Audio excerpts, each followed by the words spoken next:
بسم اللہ الرحمن الرحیم الحمد للہ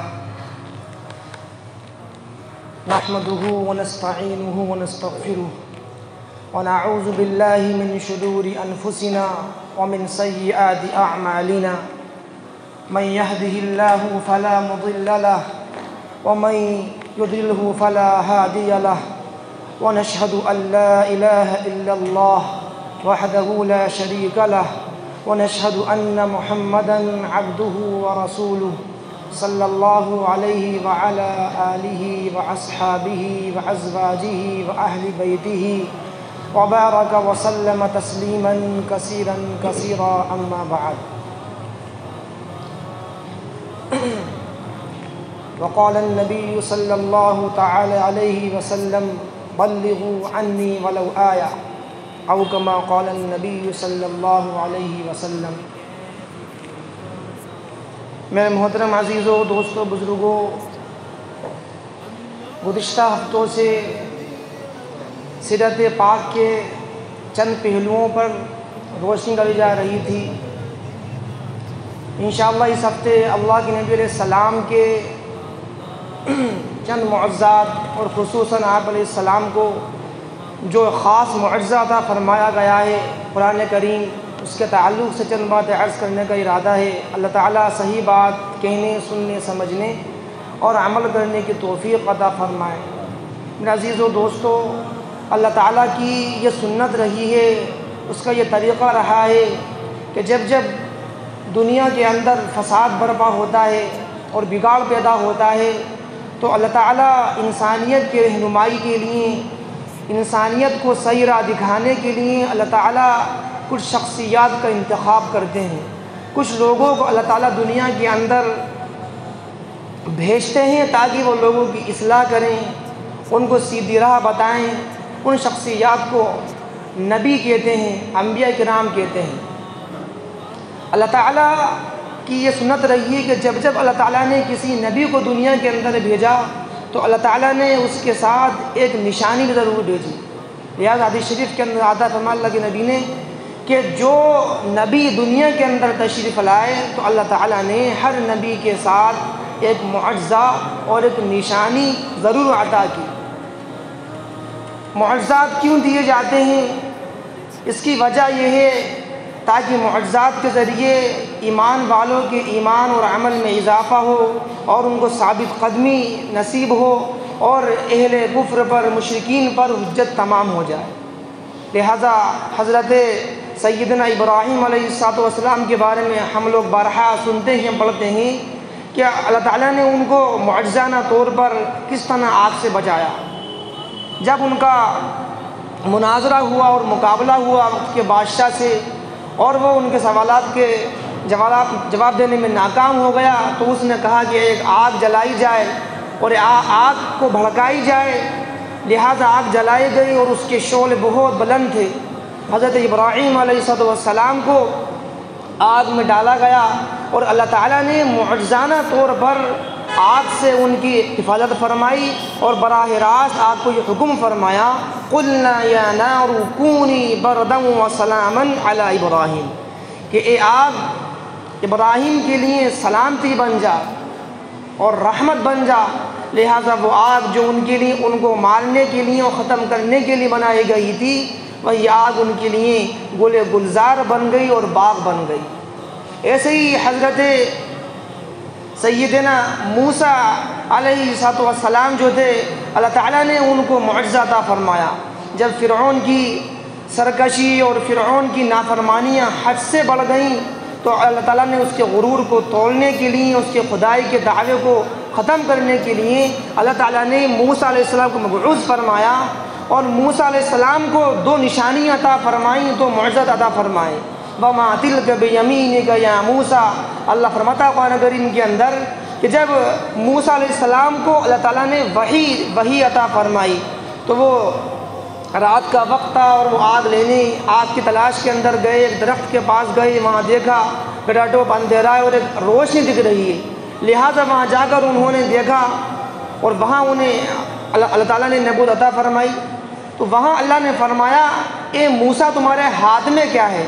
وما تلک بیمینک یا موسیٰ قال ہی عصایا، انہوں نے فرمایا، عرض کیا کہ اللہ تعالیٰ عصا ہے، لکڑی ہے، اور خود ہی پھر اس کے فائدے بتائے، اتوکل علیہا احش بہا علی غنمی ولی مآرب اخری، کہ میری لکڑی ہی اللہ تعالیٰ، یہ میری عصا ہے، میں اس سے ٹیک لگاتا ہوں، میں اس سے جانوروں کے لیے پتے جلاتا ہوں، اور اس کے علاوہ اس کے دوسرے کام بھی ہیں۔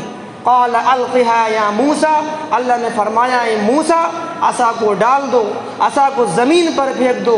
جیسے ہی موسیٰ علیہ السلام نے عصا کو زمین پر ڈالا، قال ہی عصای اتوکل علی احش بہا علی غنمی قال القھا یا موسیٰ فالقھا فاذا ہی حیۃ تسعی، تو وہ دوڑتا ہوا سانپ بن گیا، ایک بڑا اژدہا وہ بن گیا، اور ایک بڑے اژدہا کی شکل اس نے اختیار کر لی۔ موسیٰ ڈرے، فطری طور پر انسان کے اندر ڈر ہوتا ہے، موسیٰ ڈرے۔ اللہ فرمایا لا تخف سنعیدها سیرتها الاولی، فرمایا کہ ڈرو نہیں، اس کو پکڑ لو۔ لہٰذا موسیٰ نے اس کو پکڑ لیا تو وہ لاٹھی بن گئی۔ وَضْمُمْ يَدَكَ، اور پھر اللہ نے فرمایا اچھا اپنے ہاتھ کو بغل میں دباؤ۔ موسیٰ علیہ السلام نے اپنے ہاتھ کو بغل میں دبایا، اور جیسے ہی نکالا تو ان کے ہاتھ میں بہت تیز سفید روشنی پیدا ہو گئی۔ اللہ نے فرمایا کہ جاؤ، یہ دو معجزے اور یہ دو ہماری نشانیاں ہیں، ان معجزات کو لے کر فرعون کے پاس جاؤ اور اپنی قوم کے پاس جاؤ اور ان کے اندر دعوت و تبلیغ کے فرائض انجام دو۔ ایسے میرے عزیز و دوستو، حضرت سلیمان علیہ السلام اللہ کے زبردست پیغمبر گزرے ہیں، اللہ تعالیٰ نے ان کو بھی معجزانہ طور پر ان کو حکومت عطا فرمائی۔ فرمایا اللہ کے نبی نے کہ ایسی حکومت عطا فرمائی اللہ تعالیٰ نے سلیمان علیہ السلام کو کہ ایسی حکومت نہ ان سے پہلے کسی نے کی، نہ ان کے بعد کوئی بادشاہ ایسی حکومت کر سکے گا۔ فرمایا کہ ایسی حکومت کہ ان کی حکومت جنات پر تھی، ان کی حکومت انسانوں پر تھی، ان کی حکومت چرندوں پر، پرندوں پر، حیوانات پر، درندوں پر اور ہواؤں پر ان کی حکومت تھی۔ ایسی زبردست اور عجیب و غریب اللہ تعالیٰ نے ان کو حکومت عطا فرمائی تھی۔ ایسے ہی حضرت عیسیٰ علیہ السلام کو اللہ تعالیٰ نے معجزہ عطا فرمائے۔ سب سے بڑا معجزہ ان کی پیدائش ہے کہ موسیٰ علیہ السلام بغیر باپ کے پیدا ہوئے، کہ سب سے بڑا ان کا معجزہ ہے۔ پھر جب وہ جوان ہوئے، بڑے ہوئے، اور جب ان کو نبوت ملی تو اللہ تعالیٰ نے ان کو کئی معجزے عطا فرمائے، کہ جو ہے کوڑیوں کو ٹھیک کر دیا کرتے تھے، نابینا کو جو ہے وہ بینا کر دیا کرتے تھے اللہ کے حکم سے، مردہ کو اٹھا دیا کرتے تھے، قم باذن اللہ کہتے، وہ مردہ اٹھ کر بات کرنے لگتا۔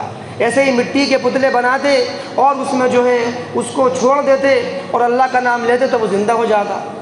تو جتنے بھی نبی تشریف لائے، اللہ تعالیٰ نے تمام انبیاء کرام کو کوئی نہ کوئی معجزہ، کوئی نہ کوئی علامت ضرور عطا فرمائی۔ میرے عزیز و دوستو، ہمارے نبی آخری الزمان حضرت محمد صلی اللہ علیہ وسلم تشریف لائے، اور آپ علیہ السلام کو بھی اللہ تعالیٰ نے بے شمار معجزات عطا فرمائے۔ ان معجزات میں سب سے بڑا معجزہ فرمایا اللہ کے نبی نے کہ وہ وحی ہے جو اللہ تعالیٰ نے مجھے عطا فرمائی۔ یہاں ایک بات یہ بھی قابل ذکر ہے کہ جتنے نبی آئے ان کے معجزے، ان کی نشانیاں ان کے زمانے کے ساتھ خاص تھیں۔ وہ نبی ختم ہو گئے، ان کی امت چلی گئی اور وہ ان کے معجزے بھی ختم ہو گئے، لیکن اللہ تعالیٰ نے ہمارے نبی کو ایسا معجزہ عطا فرمایا قرآن کریم کی شکل کے اندر کہ جو فرمایا کہ جو رہتی دنیا تک اور قیامت تک جو باقی رہے گا، جس کی ہدایت اور جس کے نقوش اور جس کی تعلیمات قیامت تک باقی رہیں گی۔ فرمایا اللہ کے نبی نے کہ مجھے سب سے بڑا جو معجزہ دیا گیا ہے وہ قرآن کریم ہے، وہ وحی ہے جو قیامت تک باقی رہے گی۔ میرے عزیز و دوستو، قرآن کریم ہمارے لیے سراپا ہدایت ہے۔ ذالک الکتاب لا ریب فیہ ھدی للمتقین، اللہ نے فرمایا یہ وہ کتاب ہے جو متقیوں کے لیے، پرہیزگاروں کے لیے ہدایت کا سامان مہیا کرتی ہے، رہنمائی کرتی ہے۔ کہ اللہ کے نبی علیہ السلام کے زمانے میں کفار مشرکین آپ علیہ السلام کی مخالفتیں کیا کرتے تھے، آپ کو تکلیفیں دیا کرتے تھے، لوگوں کو آپ کی بات سننے سے منع کیا کرتے تھے، اس کے باوجود قرآن کی حقانیت اور قرآن کی عظمت ان کے دلوں کے اندر بیٹھی ہوئی تھی، کہ مشرکین کے دلوں کے اندر بھی قرآن کی حقانیت بیٹھی ہوئی تھی۔ ابو جہل جو آپ کا چچا تھا اور آپ علیہ السلام کو تکلیفیں دینے میں کوئی کمی اور کوئی کسر نہیں چھوڑتا تھا، کہ اس کے بارے میں بھی آتا ہے کہ ابو جہل اور اس جیسے بڑے بڑے سردار، 3 سردار دن کے اندر لوگوں کو روکتے، منع کرتے کہ یہ نبی، یہ جو محمد ان کی بات نہ مانو، یہ جادو ہیں، یہ جادوگر ہیں، یہ ساحر ہیں اور یہ ہیں۔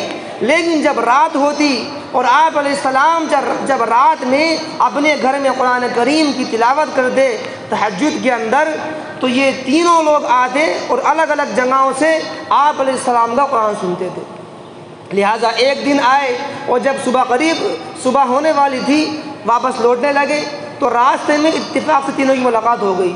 بہت شرمندہ ہوئے کہ ہم لوگوں کو منع کرتے ہیں کہ محمد کی بات نہ سنو، اور خود ان کا کلام سننے کے لیے آتے ہیں، اور وعدہ کیا کہ ہم آئندہ نہیں آئیں گے۔ لہٰذا دوسری دن پھر آ گئے، سوچا کہ کوئی نہیں آئے گا، سب نے وعدہ کیا ہے، پھر ملاقات ہوئی، پھر وعدہ کیا کہ نہیں آئیں گے۔ ایسے 3 دن تک لگاتار ہوتا رہا کہ یہ قرآن کریم کو سننے کے لیے آتے گئے اور ملاقات ان کی ہوتی رہی۔ چوتھے دن ان میں سے ایک نے کہا کہ ہم آپ علیہ السلام کی مخالفت کرتے ہیں اور آپ علیہ السلام کو قرآن سننے کے لیے جاتے ہیں۔ ابو جہل نے یہ بات کہی کہ ہماری بنو ہاشم سے ان سے مقابلہ ہے، کہ ہم ان سے مقابلہ کرتے ہیں، وہ حجاج کی ضیافت کرتے ہیں، ہم بھی ضیافت کرتے ہیں، وہ جو ہے دیگر رفائی کام کرتے ہیں، ہم بھی کرتے ہیں۔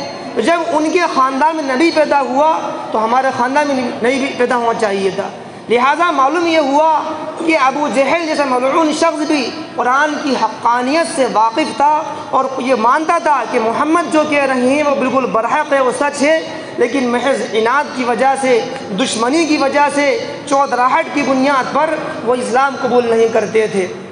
یہی وجہ ہے کہ جب آپ علیہ السلام نے دعوت کا آغاز کیا اور لوگوں کو تبلیغ کرنا شروع کری اور حج کا موسم آیا تو تمام قریش، تمام مکہ والے بڑے بڑے سردار جمع ہو گئے اور انہوں نے مشورہ کیا، میٹنگ کیا کہ دیکھو حج کا زمانہ قریب ہے، لوگ ہمارے پاس آئیں گے تو ہم کوئی ایسی رائے تجویز کر لیں، ایک ایسی بات پر متفق ہو جائیں کہ لوگ اسے ایک ہی بات کہیں۔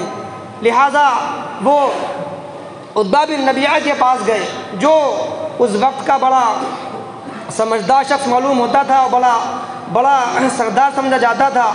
سارے کفار اس کے پاس گئے اور کہا کہ ہم لوگوں سے کیا بات کہیں؟ تو اس نے کہا تم کیا کہو گے؟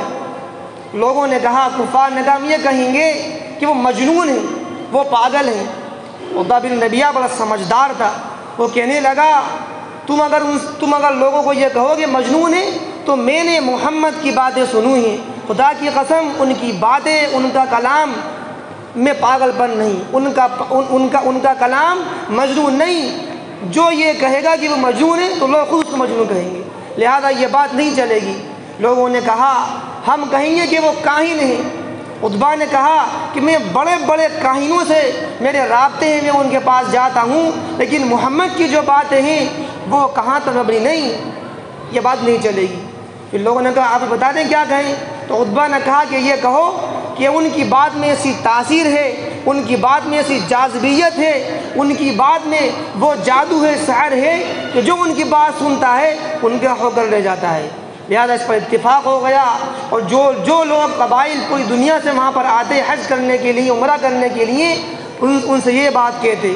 انہی میں ایک شخص آئے قبیلہ توس کے عمرو بن طوسی رضی اللہ عنہ، اپنے قبیلے کے سردار تھے اور بڑے شاعر تھے، بڑے معزز شخص تھے۔ ان سے بھی لوگوں نے یہ کہا کہ یہاں پر محمد ایک شخص ہیں اور وہ جو ہے اس قسم کی باتیں کرتے ہیں، لہذا تم اپنے کانوں میں روئی ٹھوس لو اور ان کی بات نہ سننا۔ طفیل بن عمرو دوسی ایک بڑے سمجھدار شخص تھے، انہوں نے کہا کہ میں ایک بڑا شاعر ہوں، زبان سے واقف ہوں، فصاحت و بلاغت اور عربی کے اشعار سے میں واقف ہوں، اگر ان کی بات سنتا ہوں صحیح ہوگی تو مان لوں گا، نہیں ہوگی تو نہیں مانوں گا۔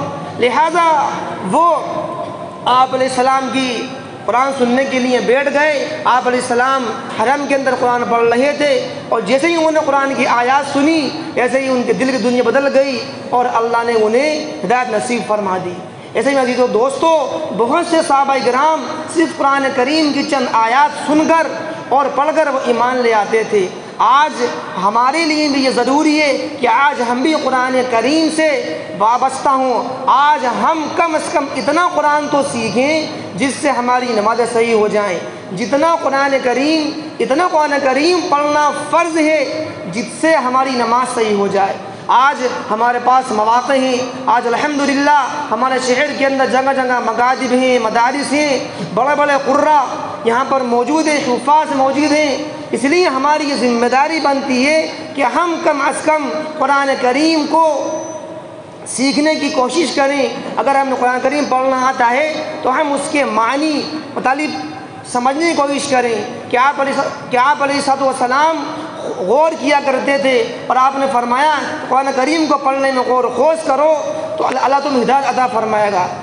ایسے ہی تہجد کے اندر خصوصاً قرآن کریم پڑھنے کا اہتمام ہونا چاہیے۔ کہتے ہیں مولانا الیاس صاحب علیہ رحمہ فرماتے ہیں کہ مجھے جتنا اللہ کا قرب تہجد کی نماز میں تہجد کے وقت قرآن کریم دیکھ کر پڑھنے میں حاصل ہوا اتنا کبھی نہیں ہوا۔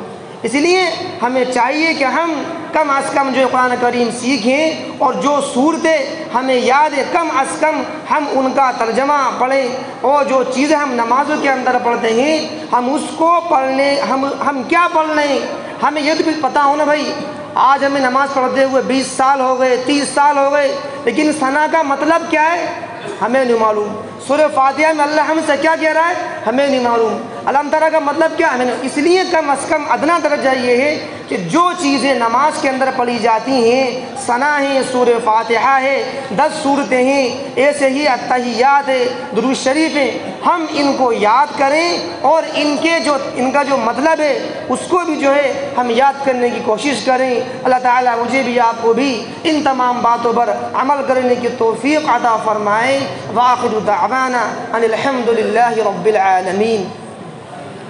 بھائی ایک درخواست یہ آج انشاءاللہ جوڑ ہے مسجد محمدیہ میں، وہاں انشاءاللہ فکر پہنچنے کی